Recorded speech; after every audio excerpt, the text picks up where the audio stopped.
Mirëmëngjesi. Po fillojmë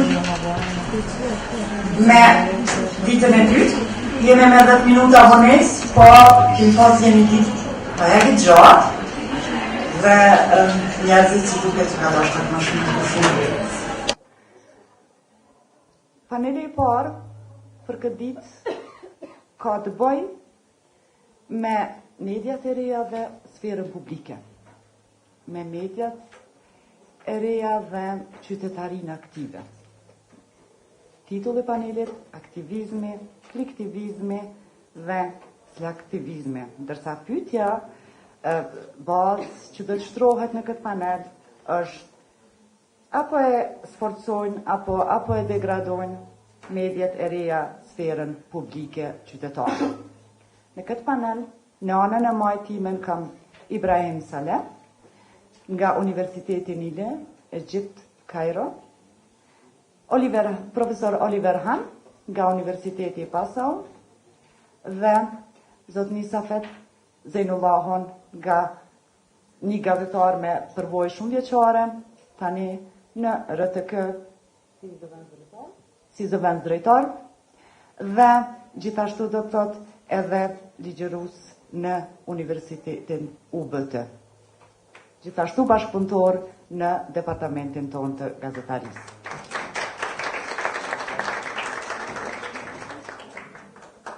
Pa vonuar fjalën do t'ju kisha dhënë profesor Oliver Han nga Universiteti I Passau. Thank you so much for the introduction.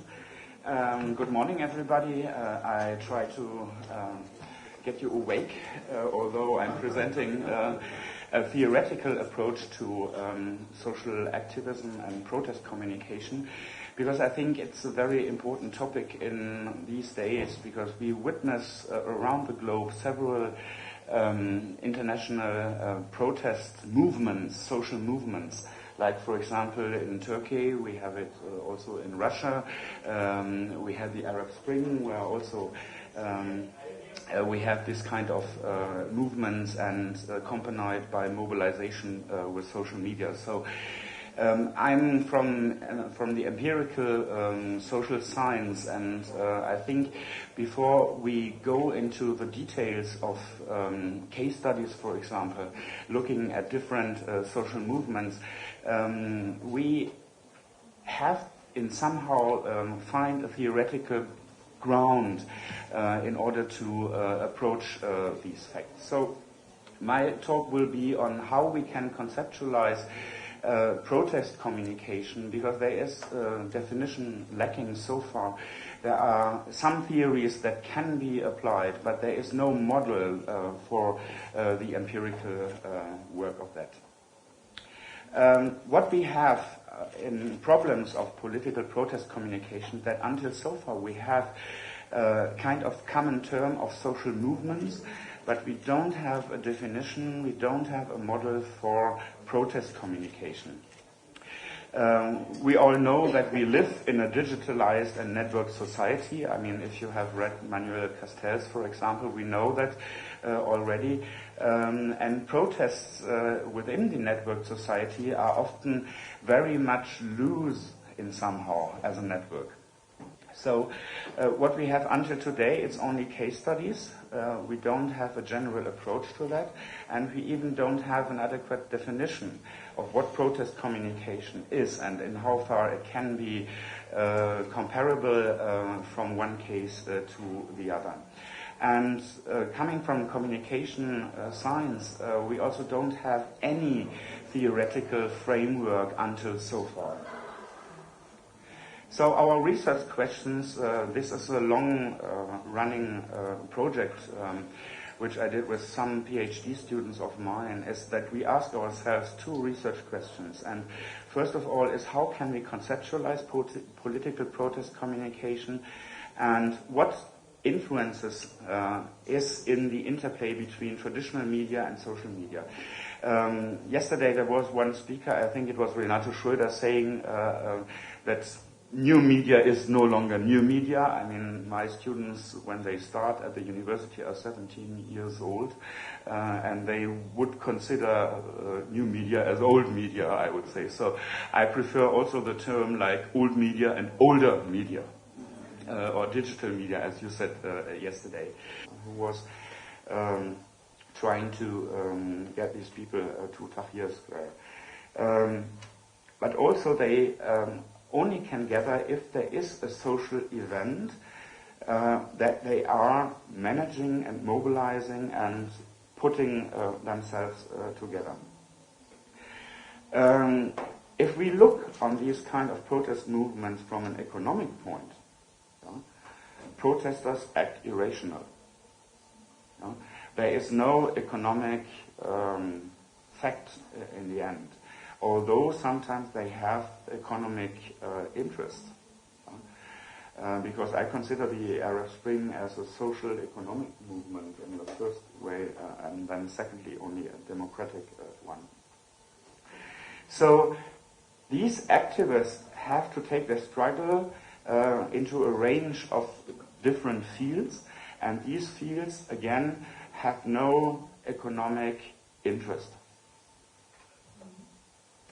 So this is a suggestion of a model of analyzing political protest in the communication field. So first of all, you have the social space. I prefer the term social space in contrast to public sphere, but maybe you are talking about public sphere in the Habermas sense of the word. So the social space is created by different actors. First of all, there is the field of contention, and the field of contention is created by these protesters. And there are overlaps on the one hand with the field of the media, be that traditional or social or digital media on one side, and on the other hand we have the political field, the political arena, which in somehow is attacked by protesters. And of course we have the economical field and the field of law, which are intruding into the social spaces of protest communication. And there also is very interesting that until so far, when we look at activism and journalism, yes, we have the social media, and it's very important for mobilization, but it wouldn't be working out if we don't have the traditional media.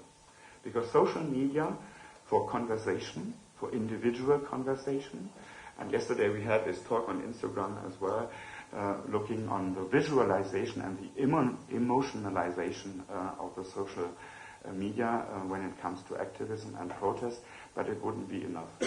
So there's always the interplay. And sometimes I'm asking myself why it is as such, why all these protesters can't rely only on social media. Because they need traditional media for marketing reasons, for simply getting the message across. Because you have so many contents, so many protests in social media, but people wouldn't be aware of it if there is no traditional media say, look, there's a protest. And then you can go individually to the internet and being more, having more insights of these protests.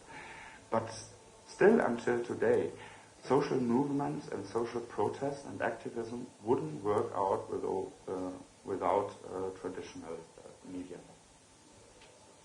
So let me try to conclude. System theory of Luhmann is a very descriptive, not analytical approach to analyze political protest at a meta level. Very interesting, but not helpful in an empirical sense of the word. Whereas Bourdieu's concepts of fields can be used as an empirical basis. Because I, as an empirical scientist, I'm trying to look for possibilities, options of generalization when it comes to protest communication, in order to find a common ground for all these case studies and cases of protest we have. So Bourdieu's concepts of fields can be very much interesting to analyze how protesters are striving for success, be that in the end a success or not. Again, to my opinion, oftentimes it does not lead to success. And also what is helpful with Bourdieu's concepts of field is that we can identify by what fields and dynamics protesters are determined. And in this context, the dynamics and the rules in the field of media are very important, because still traditional media are functioning according to a rule that we can find since years, I would say. And they don't break out of the rule. Why? Because in economic terms, media is a very risk-poor branch. Some people call it mainstream media. Why? Because there is co-orientation in journalism, and they would report on protests as all the others. They are not breaking the rules like we find in alternative or digital media. So these approaches can be very much useful for having follow-up research, for having an empirical ground, asking, for example, interviewing actors being active in social protest on how they see themselves, not only in the political arena, but also how they use the traditional media in order to get their message across. Thanks for listening. Thank you, Oliver. Probably we will have some questions for this discussion. I mean, your proposed model. We will go on with Ibrahim Saleh from NILA. Probably he will say us more about whether is a social change after the protests and the Arab uprisings, and he will probably, as far as I have seen from his abstract, be concentrated more on the field of journalism. First, good morning, everybody, and it's a great pleasure to be here. Thanks to Mzeya University, my friends and colleagues, Thomas, of course, and everybody. It's a pleasure to be here. I'm delighted to get to know this very nice, interesting country. I read a bit about it before coming here to sort of know a bit more about it. Today, I'd like to share with you some thoughts and ideas about an issue that I would say sometimes can be vague, sometimes can be communicated in a special way. I chose a title for my talk, which is Insolvency of Egypt's Journalism Crisis, Price of Fear, Tears and Blood. And here I'd like to give a bit of a background. I've been a journalist, working as a journalist in Egypt, and then I lived for 7 years in South Africa, where I also worked as a journalist. And I also have been an academic for some time. So I think it's always very interesting to do this kind of balance, journalism and being an academic. I also work very much into societies in transition, this idea of crisis journalism, how societies are covering crisis, how they are engaged with the crisis, to what extent the role of journalism can play part to inform people, this idea of right to know versus the idea of propaganda and promoting certain ideologies, values and so on and so forth. I like to start by highlighting some of the issues. I think the key understanding to share with you some thoughts. I'm not trying to convince anybody with anything, but rather try to speak out for certain things that tend to be sort of forgotten or not given enough attention. That when we talk about crisis, when we talk about new media, when we talk about this kind of power issues, we're only talking about youth, power, and culture. And I think the role of youth, the changing role of youth all the time, how they are using online to offline experiences, how they are being engaged, are they being more active, less active, differently active? And I also think this idea of push and pull factors about power. Who has the power? Who is center stage? Are we talking about audience-centric approach to journalism, where people must be exposed to messages and we need the right to know, or we need to inform them? So this centric or audience-centric versus more communicator-centric approach. And finally, about this kind of culture.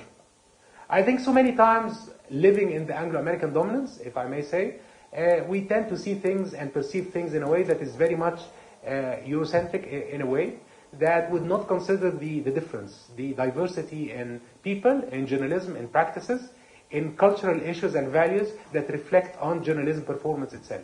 And here comes my role as an academic, as a journalist, to try to dig into these issues. I've been in the Arab world and Africa. I'm Middle Eastern, so I think one of the big issues about the protests in the Middle East and North Africa, there is a nice sexy word, which is Arab Spring. There is nothing called Arab Spring. It's only about movements, and movements that started 10 or 11 years before 2011. But people like this kind of buzzword, sexy word, Arab Spring, and how the savvy young Egyptians, they are going to use Facebook to try to change. Actually, many people did not go back to ITU statistics that during 2011, only 7% of Egyptians had access to Facebook. So this big aura about Facebook, it's a big lie. So I would say let's dig into deeper. What is the issue? That's why if you check my title, I chose The Price of Fear, Tears and Blood. I think that it's very important to talk about protest from a point of view that's more realistic, more contextual, more real, what people did and why people took action over the years and why they reached this kind of point we need to change. The issues are more economic. The issues that they had a social contract with the governments in the region. They are mostly dictators. And they had this kind of social contract that we're going to have everything subsidized and we're going to be silent. When many of the Middle Eastern countries, they wanted to go into this kind of liberal economy, they had to compromise the contract, which is subsidization was gradually removed. So pricing and dire economic situation started to be on the rise. And this is exactly what why people chose at one point to develop this kind of growing discontent from 2003, 2005, 2007, 2009, till the big day of 2011, this big change. But the issue is not being savvy young people who want to change, but rather they reach a point, there is no way out. And that's one issue to mention here. The idea of fear, I mean, sometimes there is a model about fear, and it's talking about the curvilinear. When you reach a point that you get so much threatened, everything is bad, you have nothing to lose. And this was also building momentum with people in the region. They felt that there is nothing more to lose. They can't bring food to the table. We're having increasing rates of illiteracy, increasing rates of poverty. Egypt, which is one of the most populated countries in the region, which is 92 million people, we have almost 50% below the line of poverty. So we're talking about really dire economic situation. So what else to lose? Tears, I mean, they've been always having promises from the leaders in the region, everything will be good, just wait a couple of years, we'll move. So this kind of waiting for nowhere, I think there's a play called Waiting for Cocteau, yeah? This issue that waiting and so on, but nothing happens. This also built this kind of momentum that it's enough is enough. Blood, I mean, the region, as much as we had many situational issues, but violence was not part of it.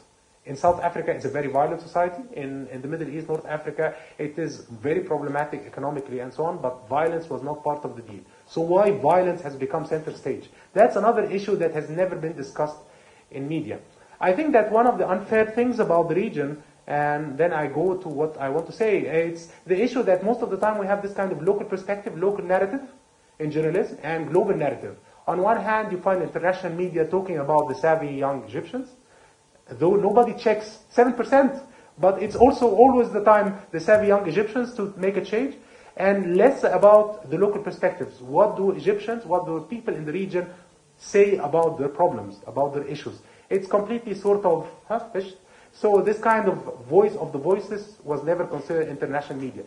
So when it comes to journalist performance, we have this kind of discrepancy between global perspective, the voice of the others about the region, and the voiceless voice of the people in the region, which by itself created... Slow down, sorry for that. Sorry guys. Sorry, I'll take it, sorry for that. What I'm saying that we are facing this kind of issue between discrepancy of the voice of the voiceless, people from the region, what do they want, what do they feel, and the global narrative that keeps on projecting a certain image that the non-Arabs think, but not really what the people inside the region would think about. I think that in general, the amount of press freedom in any country is determined by the type of political government and the level of national economy. It's always nice to talk about press freedom. We always have Press Freedom Day. And last time we take attention about what's the political culture in this particular country. What do journalists endure to try to do their jobs? And I think that's an issue that must be closely incorporated when we want to talk about the MENA region, Middle East, North Africa, Africa, or the Arab world. I also think that legislation is always nice. I also think that in almost all countries you always find laws and regulations, constitutions that are nicely worded. But when it comes to law enforcement, when it comes to this idea of to what extent am I empowering the journalists, to what extent I'm empowering the citizens to speak, to report, to talk about events, that is big question mark. I would say, where I come from, you'll always find the same lovely wording of legislations. But you'll always find clauses added to these lovely wording of legislations saying, but if you do this, you are going to be in trouble. So this kind of contrasting regulations that sort of silence more than give way for covering and performance when it comes to journalism. That's why it's imperative to talk about the relationship between government and the press as very much adversely in many ways. And the idea of press freedom sometimes becomes a far-fetched dream. Not because the people are not well trained, not because the people have nothing to say, but actually the kind of setting around that makes any attempt to speak out can be very much sort of life-threatening in some ways. What's the argument that I'm trying to project with you here? Concerns about the future of journalism focused on shifting business models, new platforms for production, news production and distribution, and the impact of technology and conversions on journalistic practices. I think that's generally, if I may say again, the Anglo-American dominance. It's always talking about that. If we can improve business models, if we try to find new platforms of news production, etc., etc. But less likely to talk about what is really happening in regions that have many other intervening factors that can affect journalism performance, that can affect the level of freedom in this particular setting or country. Many journalism in the MENA state is anchored to unresolved issues such as the lack of autonomy, passive reporting, conflicts of interest, political advertising, threats to press freedom, fragile democracy, even sometimes dangerous conditions for investigative journalism and political polarization. Just to mention here that according to the Press Freedom Index and the Committee to Protect Journalists, one of the main reasons for the Africa, especially Africa, of journalists losing lives is to cover local stories, not wars. And it just sort of portrays this kind of dilemma about reporting in crisis settings. I published 4 books about the issue. One of them is the visual politics of war, and it is trying to assess in this particular issue to what extent visuals are used to try to create what we call this mean world syndrome, creating this kind of fear in societies. And I think this has become one of the, I would say, challenging issues when it comes to journalism in hostile setting or societies in transition, like many countries going through political change, immediate political change, or lack of democracy and so on. If I want to talk about journalism in Egypt, I would say that increasing violence and hostility that sacrifice most of the time all primary rights. We're talking about putting the practice in journalism and journalists in very weak status in the name of national unity and security. I think we are living in an era of really this kind of promoting the idea that if you ever dare to do something that can threaten national security, you can be in deep danger. And this has created culture of fear, I would say, that you create your own self-censorship because you're too much afraid to move out of it. You can be threatened, you can be killed, you can be imprisoned, and so on. And I think this is part of the hostile political culture that I was referring to. So we cannot talk about technology away of these matters, if I may. Many academics, professionals, students of journalism always brag with the scope, techniques, dilemmas of investigative journalism. I've been privileged to attend many international settings, and most of the time you find people coming from different backgrounds talking about to what extent are we having this new media, and to what extent citizen journalism can play a role, and to what extent this is evolving with. But less time people talk about how these technologies and ideas can float in a vacuum of political oppression. And I think that's something that we need to put into our equation. There is one gaping hole. Nowhere was information collated as heroic contribution, and even the sacrifices that were made for profession by investigative journalists across Africa and the Middle East. And here I'd like to say that so many times we don't know about stories. I was talking with my friend Thomas before coming here about the bombing that took place in Egypt a month ago. And the coverage was as follows, that you have, and he posed this question, why are we having these kinds of continuous attacks on Christians in Egypt? They represent 15% of the population. I responded, easy. The coverage is taking a religious direction and less about how many Muslims died. As if we're making this kind of, we are having our own hypocrisy. That, of course, nobody will be happy to find a Christian or Muslim die. But the idea here that you're always focusing on one narrative that will fit the global narrative, which is Christians are being attacked. At the same event, much more Muslims were killed, and no coverage about the Muslims who were killed in the story. And here I'm not saying that one is better than the other. The point here that we have ignored part of the story to make it more sexy for the global narrative, and that's the point I'm trying to make. Many Westernized scholars and academics do not have sufficient understanding of nature of this specific regional crisis. I think so many times this issue of indigenous knowledge about journalism is lacking. When it happened 2011 until today, you always find these brilliant ideas about people speaking about Arab Spring and about they know the Middle East. But if you dare to ask them how many of them speak Arabic, how many of them know the culture, you'll be amazed. I know several people who wrote articles, who wrote books about the region. They don't speak Arabic. They don't know about the culture. They haven't even been in the country, but they only went to Dubai. And if you're a bit aware of Dubai, it's, I don't want to say a plastic city, but I think it's a very commercially driven, and it does not, just to tell you an idea, all Emirates have less than 2 million people, locals. We're talking about 350 million people living in the Arab world, Middle East, North Africa. And I re-identify what I'm talking about.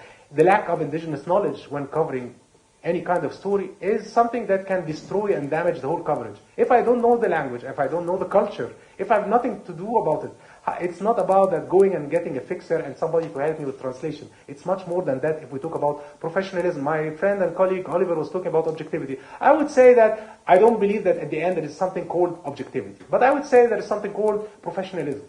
So even the idea of basic professionalism cannot exist if you don't know anything about this kind of culture and people. People are not stereotypes. They are not the marionettes, commedia dell'arte, that you get people, that's the bad guy, that's the good guy. I think it takes away the essence of journalism that we all aspire to have. Anyhow, there is a prevailing absence of local knowledge that serves a fireball for escalating some of the external crises and internal conflicts that we're addressing. I try, within my research, to try to offer alternative approach to understanding the current journalism. I also think of trying to have better understanding of spatial dynamics. I think that's very important and lacking in the current studies about journalism, especially about very complicated situations like Middle East, North Africa, Africa in general. It's much more than the usual setting. Analyze how journalism covered different protests that were sometimes organized and other times spontaneous and sporadic, that cut across identity makers. Journalists live their profession with tremendous challenges, and it is never valuing this when we're addressing the topic. Why no coverage? Because simply people are threatened to be dead. That's an issue to think about. I have a quote from one of the journalists, and he said that speaking truth to power is the ethical responsibility of every journalist. It becomes like, you're crazy, you can do that. This kind of setting makes many people reluctant to cover. And if they cover, they try to find ways of doing that. And sometimes you have this kind of mix between you don't want to cover or you try to play this kind of sensible circle, try to cover stories in a very neutral way to the extent that it becomes no more journalism that is covering events and less trying to detach yourself from the story. I know I have some minutes to, okay. So let me pose these questions for everybody. And I wish if you're interested any time to think about the region, please think about these questions. There are unresolved questions. Why did the Muslim Brotherhood have temporary success in ballots, even by a slim margin? Why Egyptians are deeply polarized? It is a case of unfinished transition, or it's a case of unfinished revolution? Thank you for your time.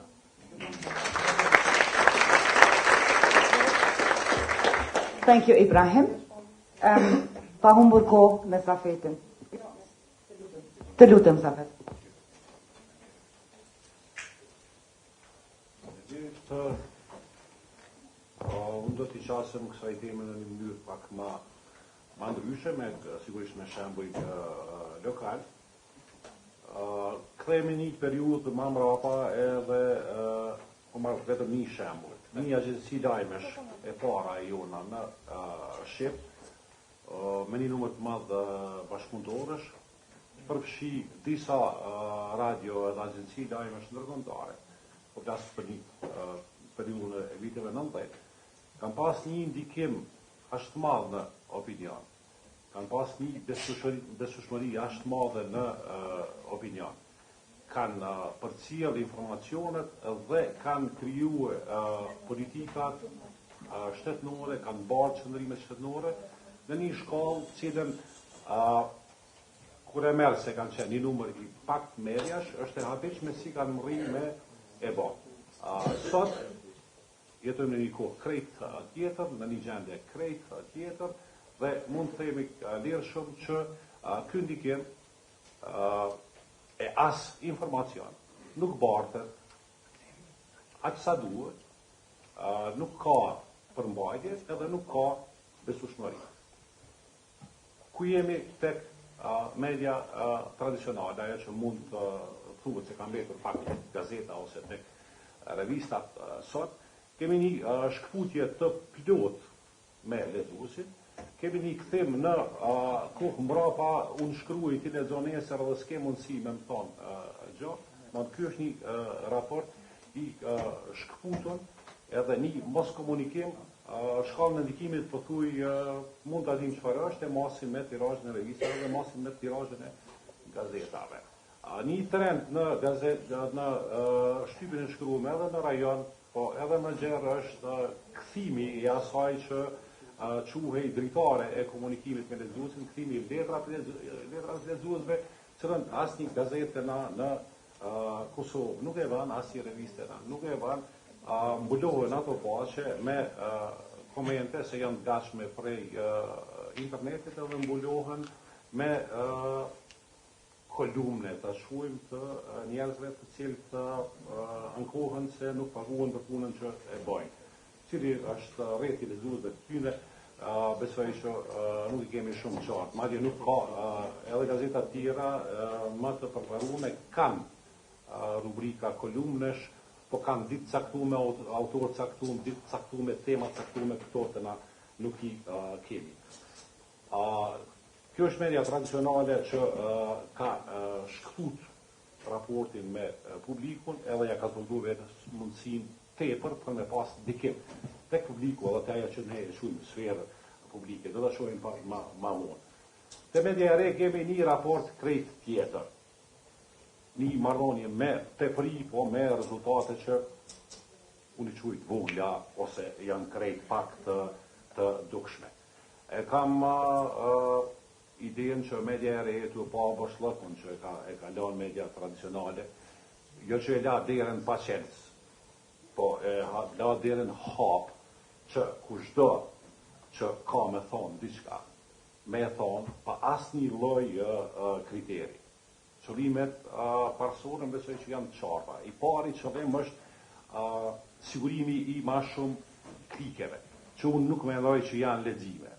Unë kam idenë që kliku dhe leximi janë dy sende të ndryshme, se jo gjithmonë lexojmë atë që e klikojmë, edhe një përpjekje për me shtri ndikimin në sferën publike.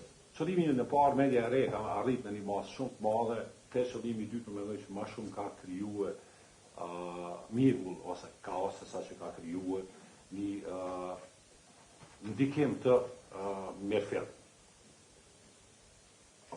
Fillimisht kjo media u pash si shumë atraktive, edhe për faktin se hapi derën që gjithkush me thonë gjithçka. Kjo media, ne kthehemi e kujtojmë rubrikën e komenteve në për mediat online, në për portalet online, e që tash ka kaluar tek rrjetet sociale. Harroj në fillimet e veta, ndoshta për ndonjë farë interesi se teksti nuk marron te pika e fundit, mas fjalisë të fundit ose paragrafit të fundit, po se teksti marron te pika e fundit, mas komentit të fundit në një tekst. Kjo është pjesa e përgjegjësisë cilën media e re kur nuk e mori, që realisht teksti nuk marron, ku marron ku që pikën e fundit marron te komentuesi i fundit, po kjo nuk kupton që kjo farë pjesa e këtyre komenteve është duhet me u kontrollu, jo më lënë në pikë kaosi, që unë mendoj që ka qenë një periudhë kur ne të gjithë jemi shfry në pakëm arsye ose s'patëm arsye me thonë diçka. Ditëm ose s'ditëm diçka në një fushë.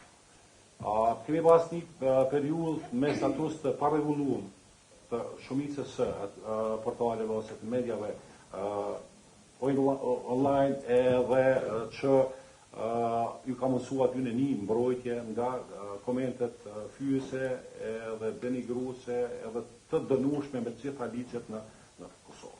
E dim gjithë u dash një vendim i gjykatës së të drejtave të njerëzit që portalet të ne ti friksoj. Unë nuk po them se i ka disiplinuar, se ata do të mund të disiplinoheshin vetë, po që ti friksoj se mund të dënohen me gjobë. Ne jemi këtu, jetojmë edhe e dim që kuna kërcnojnë me gjobë, ndalemi pak se e kemi kallëzuar edhe në situatat të tjera. Vetëm atëherë të vihet një rregull, disa media i hoqën fare, disa media të tjera vunë filtere, megjithatë ato filtere nuk kryen shumë punë. Shumë e qartë që ideja ose qëndrimi janë që raporti mes medias së re edhe mes lexuesit është një raport ku të dy parti me mundu ka pak me mashtruan njëri tjetrit. Kemi parë në këto hapësina që na lehen neve si lexues që kemi vu në tapet të gjithë njerëzit pa pas asnjë lloj fakti. Figurat politike, figurat e biznesit, figurat e sport, figurat e stradës i kemi qitë në shënjestër, pa ju dhonë asnjë mundësi që ata u mbrojnë. Në një periudhë ka pas media cilat kanë provu me vu një filtr i cili do të filtronte fjalët jo adekuate, fjalët që nuk janë për publik, po ju e dini që gjithmonë ata që donë me e shkel rregullat, me e shkel ligjin, gjithmonë dëgjojnë një lëvizje, një shenjë, një lëvizje që me ka përcyer atë filtr, edhe kemi pa plot komente të shkruar me një numër mes fjalësh, me një shenjë fiksimi mes fjalësh, me një hapësim mes fjalësh, edhe u bë e qartë që në rubrikat ku zbulohen tradhtarët, patriot, budallëjt, lavirët, smurt si çik, të gjithë emërtimet më të këqija që kemi mujt me bë për dikën, mujnë më u kontrollu vetëm nga një dorë, një redaktori, edhe nuk ka asnjë filtr që mujnë me i kontrollu këto. Po marr vetëm një shembull, një lajm për arrestimin e 3 fajdegjive në Prishtinë, në njërin prej medjave elektronike të maj ka pas 120 komente. Me to 120 komente kanë qenë 22 emna fajdegjinsh në Prishtinë kryesisht edhe në Kosovë. Ka pas mes tyre politikanë, sportistë, e njerëz të estradës, e profesorë, të tjerë. Gjindjen është edhe ai artikulli publikuam, një gjë nuk e kam kuptuar. do t'ishte policia ajo që do duhej me reaguar. Ose me shku me arrestu 22 pajdegji të ri që qenë nga mes nesh e cilë nuk i kemi dit, ose me shku me i gjetë krejt që ata 120 komentuës që kam përmen emna, edhe me ju thonë, a mi faktet që po i deshe për pajdegji, ose jetë përgjithsi që e ke qujtë dikën pajdegji edhe nuk ke fakte. Nuk ka pas asni ndikim, jo mënu me e analizue pse ata 22 emna nuk kanë reaguar. Unë menoj që as media nuk i kryon hapësin, do të trajtojë njëjtë sigur me atë komentuesin anonim shumicën e herave, as kushteti nuk i siguron mbrojtje, ka përmend dikush që nuk e dim kush është edhe nuk po e njekim manesh. Ky është mashtrimi që kemi bërë ne si komentues. Të njëjtën gjë e ka bërë media online, një pjesë e medias online, për fat keq shumica e medias online, e cila në përpjekje për më na marr klikun, gjithmonë po them klikun, jo leximin, se jam i sigurt që shumica e herë kur klikojmë ne nuk lexojmë, dallim mes klikut edhe leximit, ka bërë përpjekje me na dhon lajme atraktive, ka bërë përpjekje me na dhon lajme gjysmake, ka bërë përpjekje me na marr me veti, edhe për me fitu prekin me klikut edhe jo për më tutje. Shembull kësaj natyre kemi plot. Shumica e drejtuesve të këtyre mediave e thonë që ne kemi miliona lexues edhe s'kemi kohë me prit për verifikimin e lajmit ose një burim të dytë, ajo që është parimi rregull në gazetari. Kemi folë në kohën e gazetarisë më profesionale për 5 burime, jemi ra në një burim, unë kam prit që kemi mënalë të 3 burime, bile me i pas të rjonë ndryshme për një lajmë. Deklarimi se nuk kam kohë me prit me e siguru burimin tjetër për mua është i papalshëm, edhe është realisht e ven në tapet ose e ven në rrezik shumë të madh gazetarin të na, por unë menoj që një lajm për një aksident komunikacioni mundet më udhon me 2 fjali me shpjegimin që kemi me dhonë dhonat sakta. Po një lajm që unë i kam zirë këtu, ish presidenti Silviu ka qenë në disa raste subjekt i lajmeve që s'ta mermenja që mujnë me ndodhë. Edhe një figurë publike shumë e afërt me media që asnjëherë nuk jau nal telefonin mediave. Asnjë media nuk ka marrë guximin me e pyet a për një me e keni jetë me ka përcyrë një parti politike minore, qysh këta? Ose a për një me ju ke bërë thirrje në kohën e egzodit gjithë shqiptarëve lëshon e Kosovën se ky është vend drejtohet për mafiozët?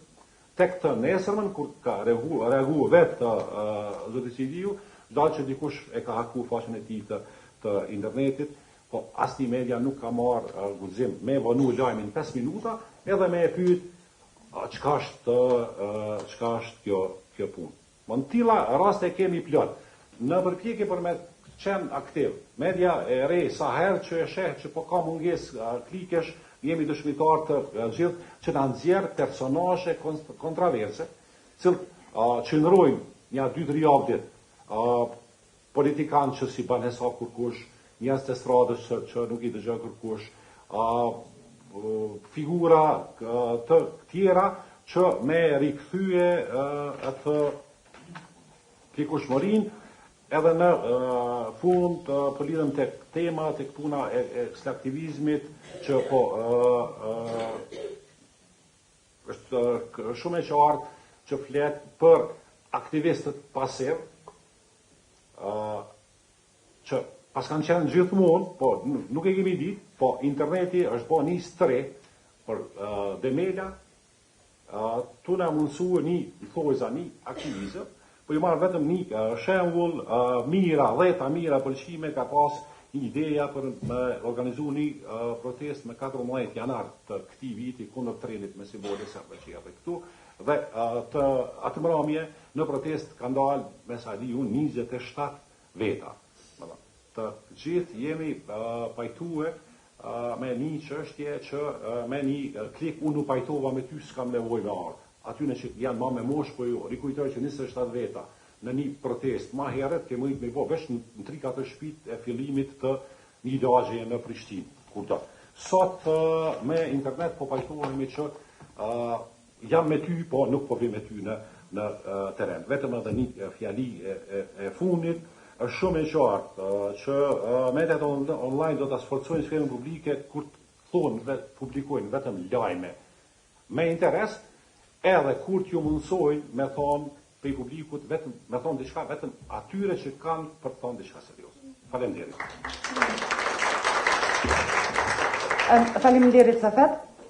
Po nduket se përfundimi i këtij paneli ishte se mediat e reja vështirë se çojnë deri te ndryshimet shoqërore. Faktikisht ndryshimet shoqërore ndryshimet po mendoj sociale veç po ndodhin, na po jemi dëshmitar asaj, por ne po i qasim nga ajo pikpamja më elitare të thotë, emancipimin shoqëror.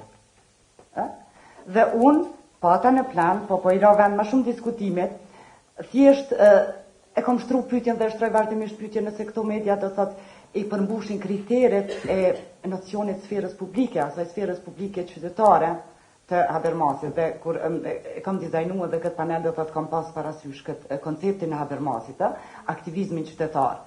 Dhe ne po harrojmë do thotë se edhe këto, domethënë edhe këto media këtë dimensionin e ekonomisë politike këtyre mediave, do thotë janë integruar domethënë si pjesë e këtij kapitalizmit global. Mos harrojmë Facebooku, domethënë është një ndër kompanitë më të mëdha tash.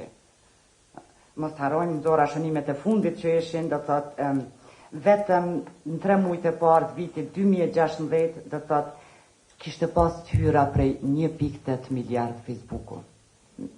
2 milion kompani kanë reklamu në vitin 2016 në Facebook. Dhe prandaj do thotë po vim deri te fenomeni i klikimeve. Ndërsa kur jemi do thotë te protesta, domethënë e dim te një krijimi i një opinioni publik të bazuar kritik edhe të bazuar në argument, i cili është një nga kriteret që sfera publike do thotë duhet të përmbush për me pas ndikim në emancipimin shoqëror, vetëm po që se shohim arkitekturën e këtyre rrjeteve sociale, kanë thonë më herët do të thotë studiuesit domethënë me 140 karaktere sa lejon Twitteri, ku mundemi me e bë do të thotë një mendim, një opinion të bazuar në evidencë dhe të bazuar në argument. E njëjta është do të thotë po ashtu edhe te Facebooku, ku kërkohet shpejtësi, pastaj kemi edhe të tjera çështje, të cilat këtu nuk do të hyj më thellë, por unë do ta kisha hapur diskutimin, sidomos do të thotë po filloj prej Oliverit. I kam mbajt këtu disa shënime. Do thotë, sipas Oliverit, do më thonë, media digjitale do thotë mund, si të tilla do thotë nuk mund të çojnë deri te suksesi i protestave sociale, i protestave politike, po që se nuk i kemi, po që se nuk bashkëpunojnë do thotë me mediat mainstream, apo si po i quajmë media tradicionale, sepse po jemi edhe shumë ambig në këtë përdorimin e këtyre termeve, do thotë nuk e kemi saktuende a media online, a media digjitale, a media të reja, çfarë janë media tradicionale, por unë po e them këtu në këtë kuptimin e përgjithshëm se si po e perceptojmë. Çka mendon ti, do thotë cili është shkaku, pse? Do thotë komunikimi politik në media digjitale nuk është i efektshëm, do thotë, por çse nuk ndërlidhet domethënë me mediat mainstream. Well, thank you for this question. I'm very radical in my mind because because oftentimes what we find in social media is simply irrelevant. We have oftentimes conversation which is not, getting a certain message across. And when it comes to digital protest or protest communication, I would say for the goal or for the aim of mobilization, social media is okay. Just to say we are meeting at this point, at this hour, and this is our aim, and will you join us or will you join us not? But to get the message across, it's very difficult. I give you the example of Instagram. I'm not quite sure whether all of you are using Instagram or Snapshot, for example. Snapshot in itself is a medium that I don't understand. I find it completely irrelevant. But I know my students, especially the younger ones, are using it very well. There you have selfies. There you have pictures. There you are communicating with pictures. And it's a kind of visualization conversation, but nothing more. How can you get the message across by selfies? I know, for example, that politicians in Germany, I mean, we are in the middle of the election campaign because we have elections, parliamentary elections in September. And many of those politicians use these kind of selfie service like Instagram and Snapshot. Why? Because it's so nice. It's aesthetics, it's nice, and you can't fight by it. For example, and this is, I mean, to portray yourself, I mean, to personalize and to visualize that there is no ideology behind. So I think this is the reason why it is conversation, it is meeting, but there is no message. And the reason why there is no message is because in itself, I would say, I would consider these kind of social media to be not political at all. So in order to get the message across, you need the traditional media to report on it. Yes, but I think we are not taking into account that you're saying the politicians are using this, and we are approaching with this, when we analyze this digital online media communication, we are approaching with the old theories, I think. And the things are happening. This is I mean, it's a political discussions. The politicians are using this as a communication channel, and this certain communication, way of communication. And we are still, I mean, basing ourselves, when analyzing this new phenomena, I mean, basing in the old theories. And that's why I think that we have to kind of, I'm a very fan of Zizi Papacharidze. I don't know whether you have heard about this theorician, and she's going toward that including this psychological part and this part of affection. We are getting effective, or we are effective societies, and the youth people are communicating by emotion. That's why I mean the pictures, and I'm asking ourselves, are we too elitary in approaching this? You say that it's bottom-up communication, but we are not seeing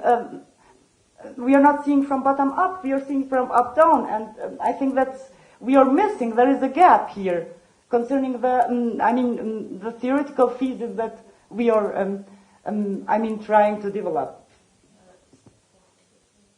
Yes, Professor Bauer. I would think that we have the problem. Thank you very much. We have the problem of understanding media or defining media. We have a very instrumental understanding in the structural understanding, and that's why we are talking about the old or new or digital or classical media. We have to go beyond that. We are living in a media society. I think we need a concept of the mediality of the society. That means that we cannot do and we cannot understand the society outside of the use of media. So the use of media is the media, and if we understand it like that, then we would not be in this differentiation. The one is conversation and the other one is communication. It's as our political communication is more conversation than we would use it.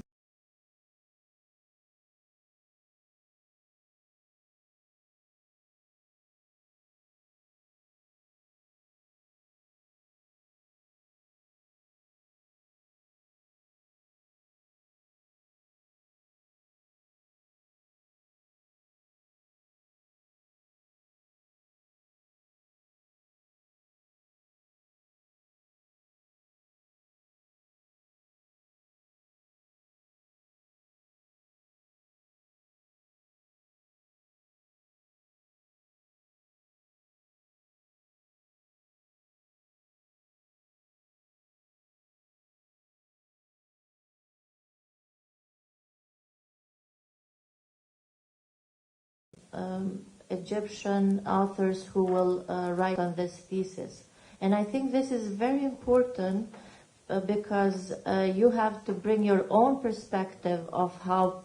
I never knew, for example, that the penetration of internet and Facebook on that time was so low that you mentioned. And coming back to Oliver's point on the field theory of Bourdieu, on my thesis, on my doctoral thesis, I was writing about media culture in transitional societies, and I have critically analyzed the role of television in Kosovo. And because of this visual context, because of this visual importance, I have concepted television as a social capital. Because I have mentioned yesterday, I don't know if you have heard, we have a huge number of illiterate people, and visualizing is everything. So I think that people even can create communication, can make progress, can do changes through visual communication, even through Snapchat or Facebook or whatsoever. Very quick comments. I'm sorry. Thank you for the, Dr. Mzia. Thank you for the comment. First, when it comes to literature, I think there are two hurdles or challenges when it comes to that. First, language. Second, hegemony. Most of the time you find people in some of the Western societies, they would not go for literature outside the mainstream. So even within the academy itself, you're having this kind of diversion. I mean, we want things to reconfirm, to keep us with what we know, versus getting out of the box and getting to know an idea that we might not know. And I think this is becoming, in different topics in the academy, a big issue. Because people want to reconfirm the idea of going for habits that we know, that we are savvy young Egyptians. If you get something out of it, it becomes very problematic. So you would stick to that. Sometimes it happens without intention. Some other times it happens with an intention. I've been in the ICA, which is top ranked, and I heard people telling me about social media penetration in Egypt, that it's 85%. And it's not in any small conference, it's in ICA, okay? And I said, that's my country? How did you get that? They said we did a sample with elite university that speaks English. But for the audience, how can, and that's not only unethical, it is misdirecting and misinforming the public. Because if you take a wrong sample, it's a sampling error. And you talk about an elite university, the people who speak English, and you say, that's bully. Allow me to say that. So these kinds of issues happen. Going back, I think when it comes to new media and activism, I think there are new dynamics in political participation that need further discussion. First of all, when it comes to Facebook, presence versus participation. When you have a post on Facebook, most of the time you'll find people like. Okay. Sorry. Sorry guys, I speak passionately. Yeah. Just a small comment to this.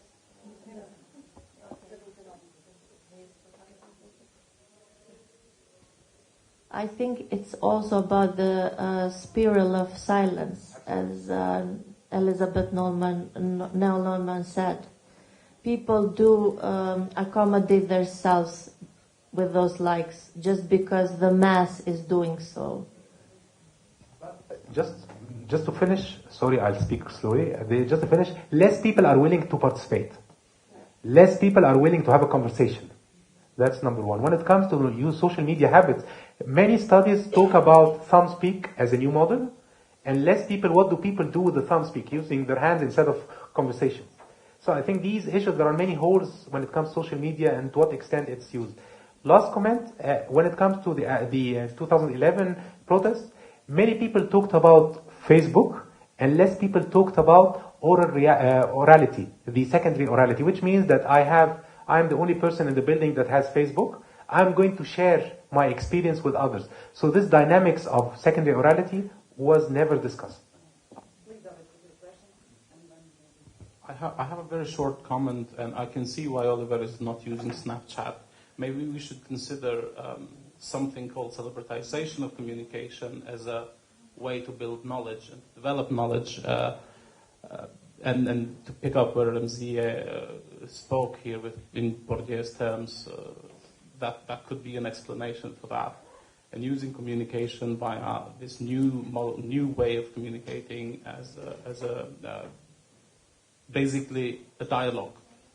So I can see why politicians and everyone else uses that. But I have a question. Have you considered in your research, having researched social movement theory for some time, I've found both mediatization and PMP principle, politics, media, politics, very useful in explaining framing, which is all of them are insufficient in explaining public communication of social movements, but they add value to the theoretical framework.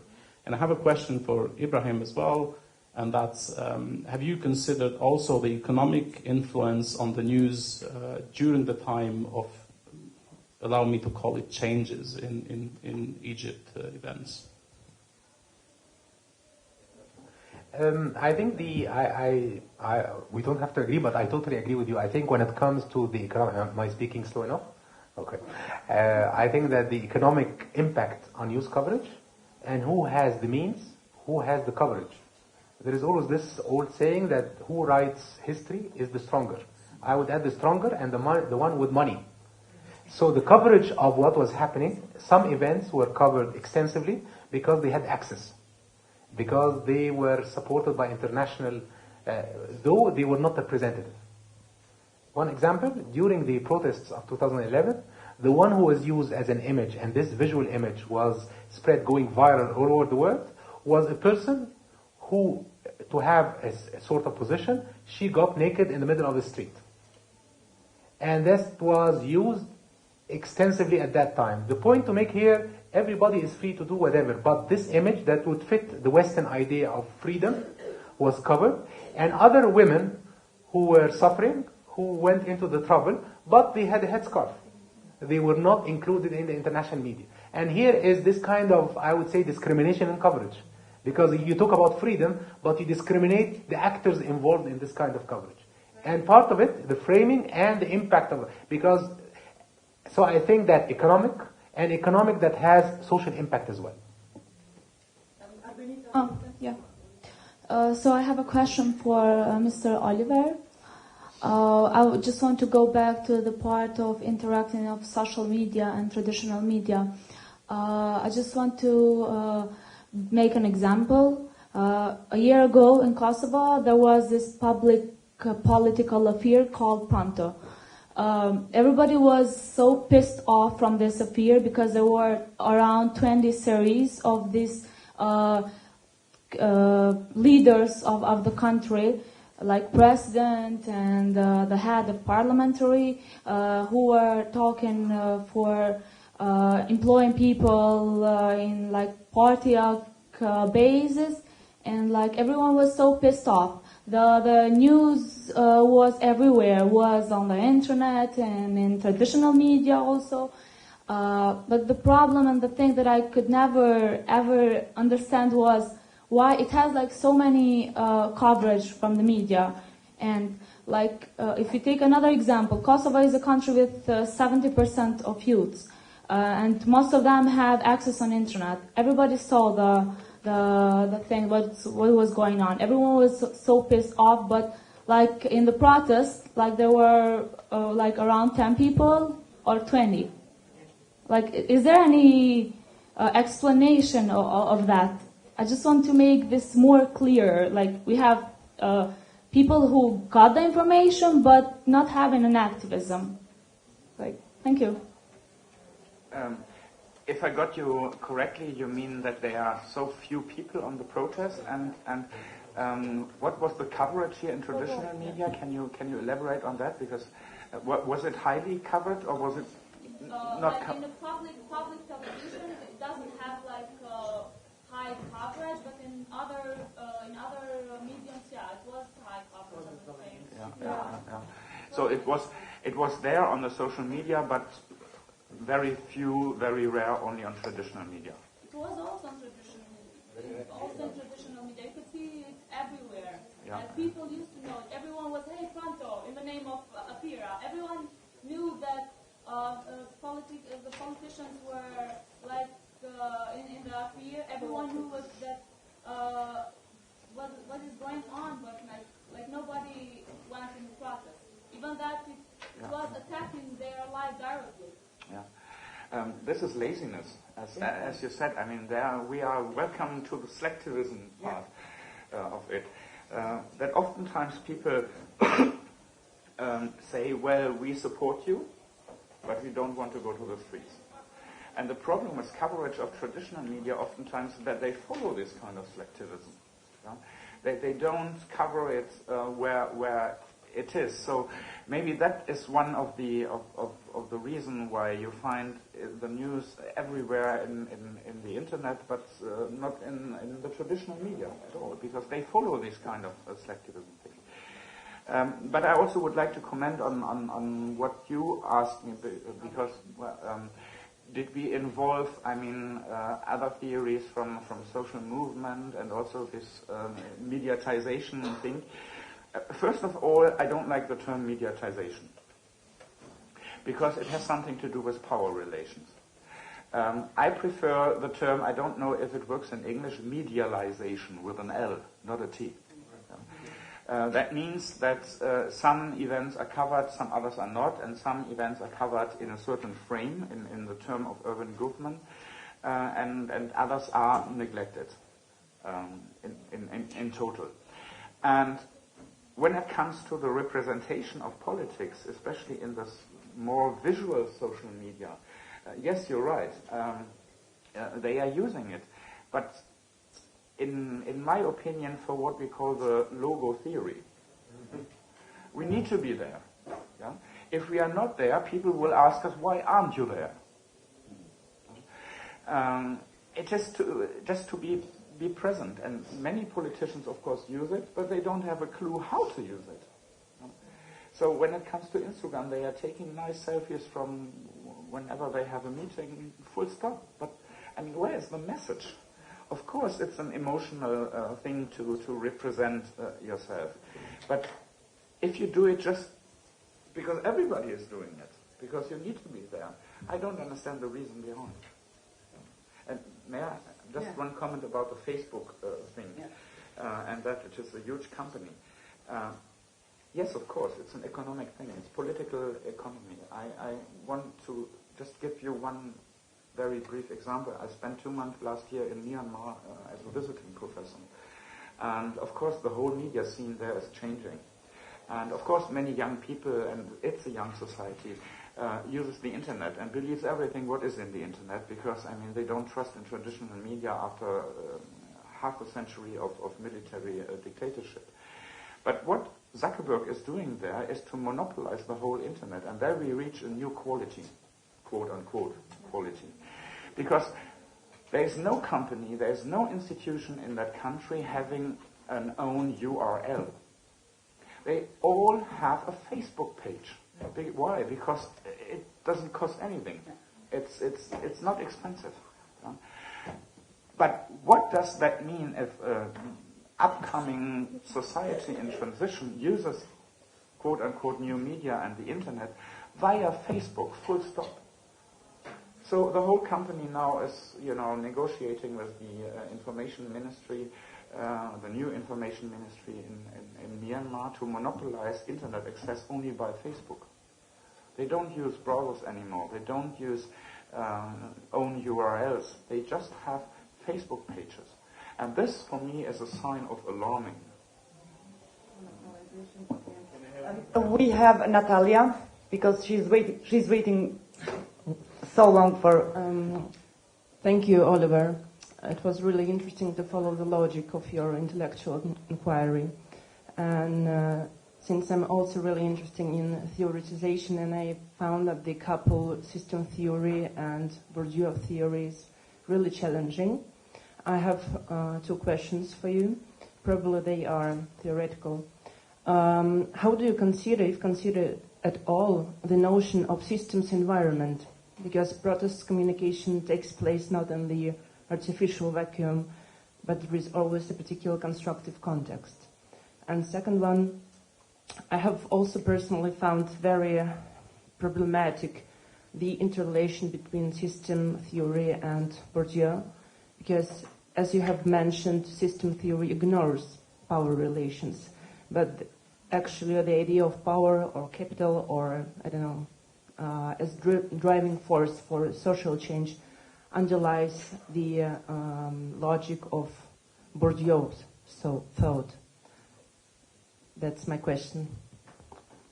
Please, Oliver, keep it short and simple. We are done with our time. We are prolonging it for 5 minutes so that... Yeah, it's a little bit uneasy to keep it short and simple, but first, the environmental thing. Of course, there is environmental influence also on protest communication. Followers or non-followers, how the political arena is reacting. And I very much agree with you. The system theory in itself always argues in terms of autopoiesis, to reference itself, to upkeeping itself. Just a quick remark on Bourdieu. I think, there is a widespread argumentation that, Bourdieu ignores power relations and something. But I think if you look deeper into the theory, of course it's included, the power relations. And when it comes to protest communication, I would say that one of the aim in itself by protest communication is to newly negotiate this kind of power relations. The big question is, in the end, does that work out or not? And again, making my point very radical in my mind, I think it does not work out. And only one more question, Nazi, please, and then we... Actually, it's not a question, but a comment. Coming from dear friend Ibrahim, what he said earlier, I think one of the things we commonly do in our practices, we have a tendency to generalize and assume things. Especially, I agree with the colleagues that a kind of where qualitative research starts, a white, male, strong person from the Western world searches the East, the Oriental lens, and tries to come up with a generalization. And in my understanding, each case should be handled separately. So theories should be fragmented in my understanding. So I come to the point that, for example, Twitter. Who will tell me within 140 characters they can make love? Who can make love within 140 characters? And we believe that we can make revolution with 140 characters. So I think this is a kind of, again, an elite definition, a kind of a hallucination that elites, we have all technologies in front of ourselves and have the iPhones and everything, but we forget the ground, the real people. We think that we can do everything. There's a beautiful research, and actually they have been keep doing it, from the Pew Research Center. Pew, after Egyptian or Arab Spring, whatever it's called, I agree with Ibrahim, actually, there's no spring. And actually, I see very similarities between Egypt and Turkey, because right after Egypt events, we have Istanbul events. And, if you look at the results, it's only Istanbul, a little elite group. Unfortunately, I'm not trying to say I was part of the elite, but I was in the group. But it's just a little picnic. But all Western world just dramatized it and glorified it. I wish it was successful. I wished it was successful. But it was only 2-3 big cities and one Anatolian city, that's it. And another remark is, I think for the social media's role in countries like ours, it's a perfect tool for rumors and manipulations and fake things, period. And the state public televisions or public institutions, public media's role is the big ideology thing. So they have different roles. And we kind of generalize again within the term of media. From Turkey, Turkey has the least number in MENAT countries, Middle East, North Africa, and Turkey. The least countries. Pew Research says that 41% of the people who use internet or social media, they feel okay to share political ideas. But when you ask them how many percent they actually shared their political ideas on internet, it's only 11%. And when you asked how many percent they were on the ground actually, it was less than 4%. ever in their lifetime. So being a real thing and the social thing, I think we create a great hallucination over the technology. Again, it's defined in the hands of the elites. Thank you. Okay, thank you, Nazi. So, the very last question. Please, Orhan, keep it very short and simple. If you have a question, no comment. Okay. I will keep my journalistic experience having a short question. So great to have you here. And so great to have many conferences like this, because we journalists, we have to learn from each other. My question to you is, probably you know Rasha Abdullah, professor from, yes.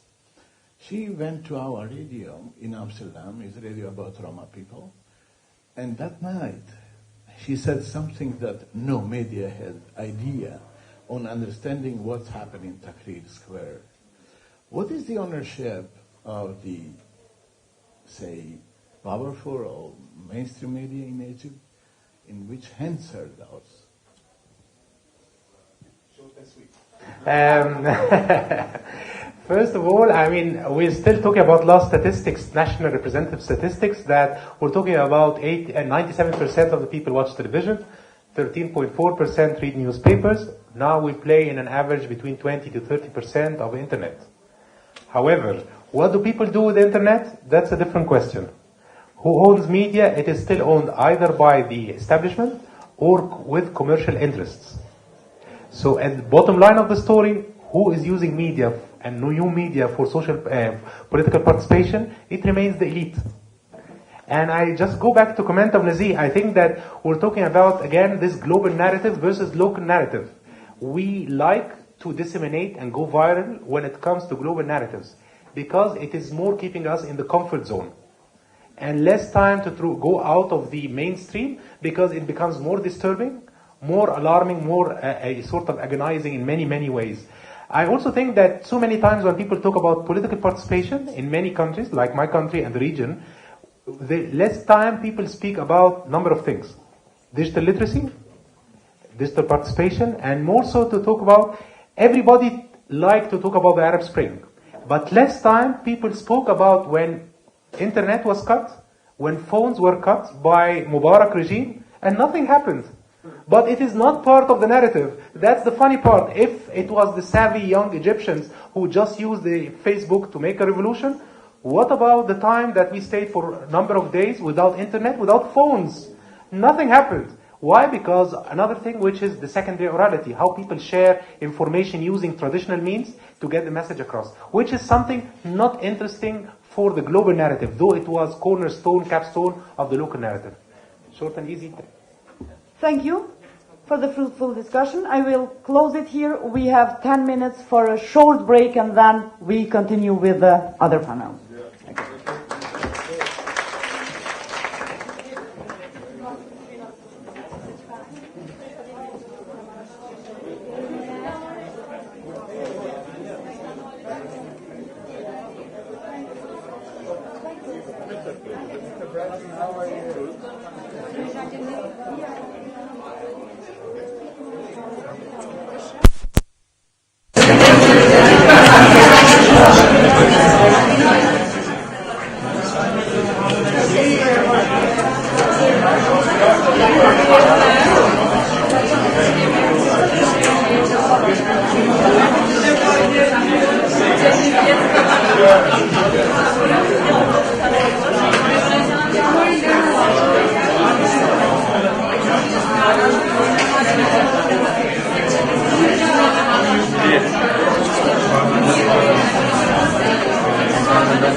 Anekdote.